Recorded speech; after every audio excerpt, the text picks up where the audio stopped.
Задолжителни превентивни прегледи еднаш годишно за мажите над 45 години, апелираат уролозите. Ако претходно во текот на годината од карцином на простата се оперираа од 10 до 15 мажи, сега се прават толку операции, но во рок од 1 до 2 месеци. Карциномот на простата, за жал, стана едно од најчестите заболувања кај машката популација. За споредба, ако сме, да речеме, пред 5-10 години оперирале 10-15 карцинома на простата годишно, сега можам слободно да кажам дека имаме некаде 10 до 15 за некаде за месец и пол 2. Значи тоа е инциденцата на карциномот на простатата е во многу голем подем. Симптомите се општи, но неодредената болка во пределот на гениталиите треба да го вклучи алармот и да се побара лекарска помош.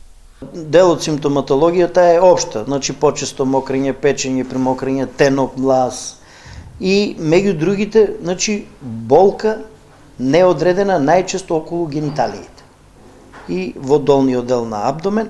Значи тие се така неодредени кои не укажуваат на ова тешко заболување, меѓутоа може да бидат индиција да ги ние направиме испитувањата и да видиме према резултатите дали има почетни знаци за појава на ова заболување. Зголемувањето на бројот на пациенти кај кои се диагностицира карцином на простата, според лекарите се должи на стресниот живот, зрачењето, но и неправилната исхрана. Во наредниот период, задолжително треба да се поработи на подигање на свеста кај мажите за редовни превентивни прегледи.